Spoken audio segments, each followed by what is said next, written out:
வணக்கம் கதிரவன் ஜோதிடம் சேனல் நேர்களே, நான் உங்கள் அன்பான சயின்டிபிக் வேதிக் அஸ்ட்ராலஜர் அஸ்ட்ரோ அரிஞ்சி பேசுகிறேன். நல்லது நினைப்போம், நல்லதே நடக்கும். இந்த வீடியோவில் நம்ம என்ன பார்க்க போறோம்னா, தனுசு ராசிக்காரர்களுக்கு வருகிற ஜூலை 2026 மாதம் எந்த பலாபலன்கள் எப்படிப்பட்ட ஒரு மாதமாக இருக்க போகுதுங்கிறது சயின்டிபிக் வேதிக் அஸ்ட்ராலஜி முறையில, ஒளி தத்துவ முறையில எந்தவித மூட நம்பிக்கையிலையும் போகாமல், பரிகாரங்கள் அது மாதிரி விஷயத்தில் போய் மிகைப்படுத்தாமல், ஒரு கிரகமும் ஒரு மாதிரி சஞ்சரிக்கும் பொழுது அந்த ராசிக்கு அப்படி இருக்கும் பொழுது எது மாதிரி ஒரு தாக்கத்தை, கர்ம வினையை, சாதகமான சாதகமற்ற வாழ்க்கை சம்பவங்களை கொடுக்க போகுதுங்கிறத துல்லியமாக நாம பார்க்க போறோம். தனுசு ராசிக்கு ஜூலை 2026 எப்படி இருக்குன்னு பார்க்கும் பொழுது, ராசி அதிபதியாகிய குருவே வந்து 8ஆம் இடத்துல இருந்தாலும் உச்சம் பெற்றிருக்கிறார். சனி 4ஆம் இடத்துல இருக்கிறார், ராகு 3ல இருக்கார், கேது 9ஆம் இடத்துல இருக்கிறார். இந்த ஆண்டு கிரகத்தின் சஞ்சாரம் தப்பில்லை. சனியின் பார்வை ராசிக்கு இருக்கு, ஆனா குருவின் பார்வை ராசியிலிருந்து விலகிருச்சு. அப்படிங்கிறப்ப என்ன ஆகும்னா, தனுசு ராசிக்காரர்கள் ஃபீல் த ஹீட். ஹீட்னு என்ன? சில விஷயங்கள் அசௌகரியமாக இருக்கும். அது வேலை விஷயமா இருக்கலாம், குடும்ப விஷயமா இருக்கலாம், பண விஷயமா இருக்கலாம், ஹெல்த் விஷயமாக இருக்கலாம்.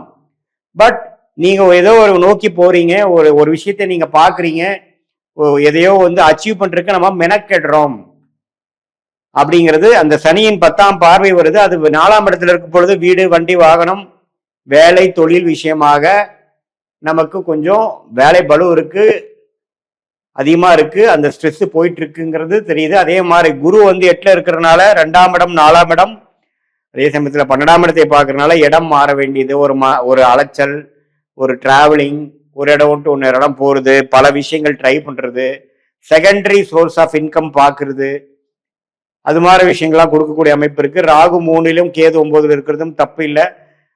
ஃபாதர் ரிலேட்டடான விஷயத்துல சில சிக்கல்கள் வந்து அந்த ப்ராப்பர்ட்டி ரிலேட்டடா கொஞ்சம் வரும். அதுக்கு வேணுங்கிற விஷயங்கள் நம்ம கொஞ்சம் எஃபோர்ட் போட வேண்டியது வரலாம். மாத கிரகம் எப்படி இருக்குன்னு பாத்தீங்கன்னா, சூரியன் வந்து 8ல மறைஞ்சு குருவோட சேர்ந்து இருக்கிறது நல்லதுதான். ராஜோகாதிபதி வந்து சூரியன் 9ஆம் இடத்துல இருக்கக்கூடிய 9ஆம் வீட்டு அதிபதி 8ல போய் குருவின் பார்வை பெறுகிறார். எப்ப? மாதத்தின் செகண்ட் ஹாஃப்ல இருந்து. அது வந்து ஓரளவுக்கு மறைமுக இன்கம், திடீர் ஜாக்பாட், அப்பா தாத்தா மூலமா வரவேண்டிய சொத்துல ஒரு ஆதாயம், வரவேண்டிய பணம் வந்து சேர்றது, ஷேர் மார்க்கெட்ல ப்ராஃபிட் வர்றது, சுபவிரயம் செய்து ஒரு லம்பா ஒரு ப்ராஃபிட் அடிக்கிறது, அது மாதிரி விஷயங்கள்லாம் வந்து வாய்ப்புகள் அதிகமாக இருக்கிறது உங்களுடைய தசாபுக்திகள் சப்போர்ட் பண்ணும் பொழுது. அதே மாதிரி செவ்வாய், ராஜோகாதிபதி செவ்வாய் 6ஆம் இடத்துல இருந்து 12ஆம் வீட்டு தன் வீட்டை பார்க்குது. வந்தீங்கன்னா கடன் நோய், வம்பு வழக்குகளை கொடுக்கக்கூடிய அமைப்பு. டிராவலிங் அப்போ கொஞ்சம் கேர்ஃபுல்லா இருக்கணும். அஜீரண கோளாறு, சூடுனால, ஹீட்னால வரக்கூடிய தொந்தரவுகள், டைஜஸ்டிவ் இஷ்யூஸ்லாம் வர வாய்ப்புகள் உண்டு. பகைவரின் நடமாட்டங்கள் உண்டு. இந்த டைம்ல நீங்க வந்து வம்பு வழக்குகள் எல்லாம் வந்து கேர்ஃபுல்லா டீல் பண்ணணும். அதே சமயத்துல உங்களுடைய சுக்கிரன் பாத்தீங்கன்னா 9ஆம் இடத்துலயே இருக்கிறது தப்பு இல்லை.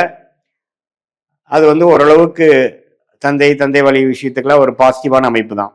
எப்படி பார்த்தாலும் ஒரு மாற்றத்தை கொடுக்கக்கூடிய ஒரு மாதம் இந்த ஆண்டே பாத்தீங்கன்னா தனுசு ராசிக்கு ஒரு மாற்றத்தை கொடுக்கும், இடமாற்றத்தை கொடுக்கும், வேலை மாற்றத்தை கொடுக்கும், தொழில் மாற்றத்தை கொடுக்கக்கூடிய அமைப்பு இருக்கிறதுனால இந்த ஜூலை மாதம் வந்து அதுக்கு வேணுங்கிற ஒரு ஃபவுண்டேஷனான ஒரு அடித்தளத்தை கொடுக்கக்கூடிய ஒரு மாதமாக, இந்த மாற்றத்துக்கு வேணுங்கிற ட்ரிகர் பாயிண்டாக இருக்கக்கூடிய அமைப்பாக ஜூலை 2026 செயல்படக்கூடிய அமைப்பு இருக்கு.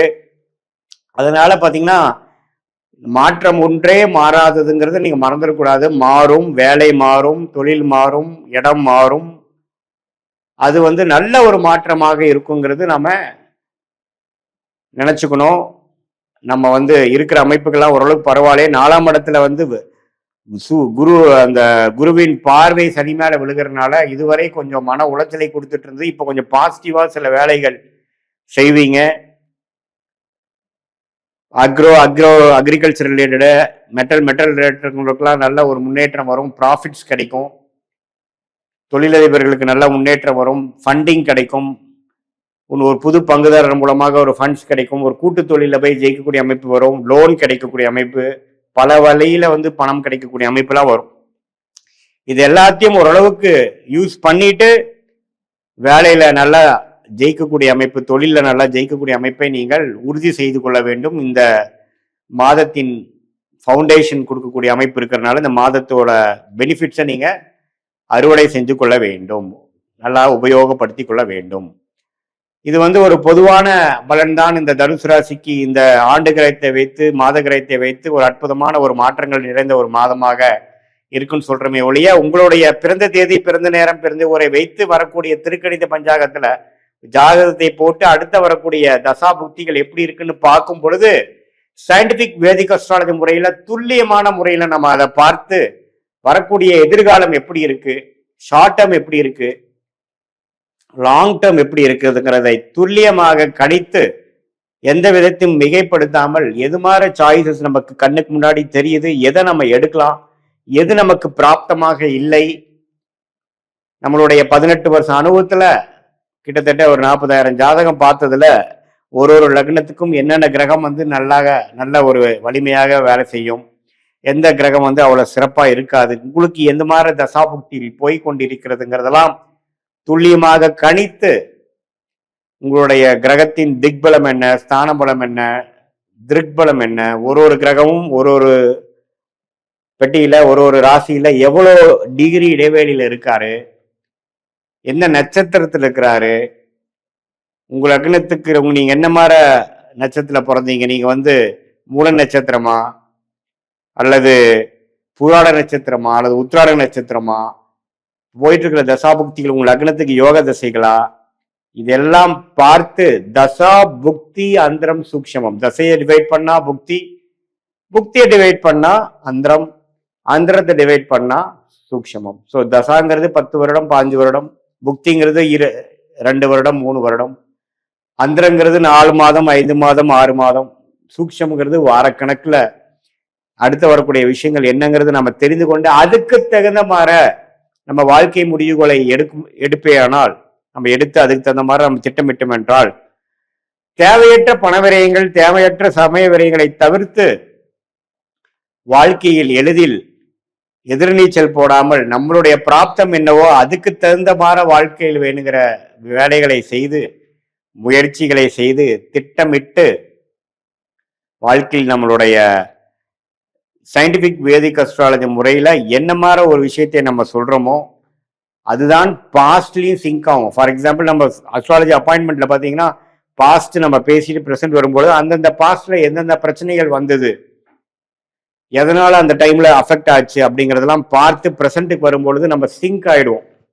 சிங்க் ஆயிட்டு இப்போ வரக்கூடிய ஃபியூச்சர் ஷார்ட் டைம் எப்படி இருக்கு, அடுத்த வரக்கூடிய லாங் டேர்ம் எப்படி இருக்குங்கிறதெல்லாம் ஒருங்கிணைத்து பார்க்கும் பொழுது நமக்கு யோகமான துறை என்ன, யோகமான தொழில் என்ன, யோகமான படிப்பு என்ன, எது மாதிரி நேரத்துல எப்படி நடக்க போகுது, வேலையா வியாபாரமா அப்படிங்கிற எல்லா கேள்விகளும் ஒரு வயதினருக்கும் என்னென்ன மாதிரி கேள்விகள் வருமோ அந்த கேள்விகளுக்கு வேணுங்கிற சரியான விடை நம்ம ஜாதகத்துல எப்படி காட்டுதுங்கிறதை பார்த்து அதுக்கு தகுந்த மாதிரி நம்ம வேலைகளை செய்து திட்டமிட்டு நம்ம செயல்பாடுகளை அமைத்து கொண்டே ஆனால் வாழ்க்கையில் எளிதில் வெற்றி பெற முடியும் என்று சொல்ல விரும்புகிறேன். மீண்டும் மற்றொரு காணொலியில் சந்திப்போம். நன்றி, வணக்கம்.